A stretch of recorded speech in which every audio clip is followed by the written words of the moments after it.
দখল আর দূষণে সাভারের কর্ণপাড়া খাল মৃতপ্রায় হয়ে পড়েছে। শিল্প কারখানার বর্জ্য আর অবৈধ দখলদারদের কবলে অস্তিত্ব সংকটে ভুগছে শতবর্ষী খালটি। অথচ একসময় এই খাল ছিল নৌযান চলাচল, স্থানীয় কৃষি, জেলেদের জীবিকার অন্যতম মাধ্যম। স্থানীয়দের অভিযোগ, প্রশাসনের নজরদারি না থাকায় ধীরে ধীরে হারাতে বসেছে খালটির অস্তিত্ব।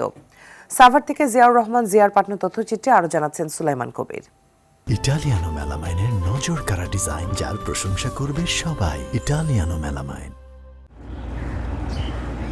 রাজা হরিশচন্দ্রের মেয়ে কঙ্কাবতীর নামে রাখা সাভারের উলাইলে শতবর্ষী কর্ণপাড়া খালের উৎপত্তি বংশী ও ধলেশ্বরী নদীর সংযোগস্থলে। ব্যাংক টাউন ও উলাইল ব্রিজের নিচ দিয়ে প্রবাহিত হয়ে খালটি মিশেছে গাবতলীর তুরাগ নদে। একসময় এ খাল ব্যবহার হতো নৌপথে ব্যবসা বাণিজ্যের ট্রানজিট পয়েন্ট হিসেবে। খালের পানি ব্যবহার হতো গৃহস্থালী ও কৃষি কাজে। অথচ দখল আর দূষণে খালটিতে এখন পানি নেই। প্রভাবশালী চক্রের গড়ে তোলা ঝুটের গোডাউন আর আশপাশের কারখানার বর্জ্যে বিলীন হতে বসেছে খালটি।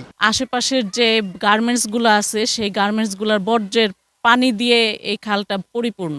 গোসল করানোর পানিটা এত সুন্দর ছিল, মানে খাওয়ার যোগ্য ছিল পানি, আর এখন কি অবস্থা পানি। পরিবেশের ভারসাম্য রক্ষায় খালটি খনন করে পূর্বের অবস্থায় ফিরিয়ে আনার দাবি সচেতন মহলের। এই খালটি অদৃশ্য কারণে পুনরুদ্ধার করা এখন পর্যন্ত সম্ভব হয়নি।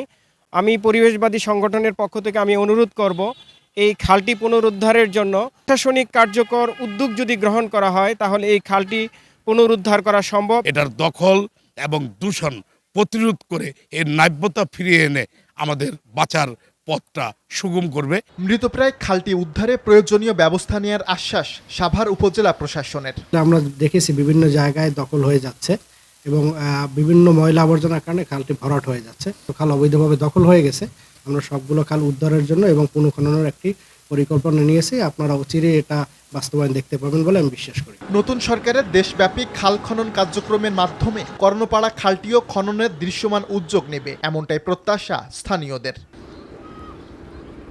সুলাইমান কবির, RTV।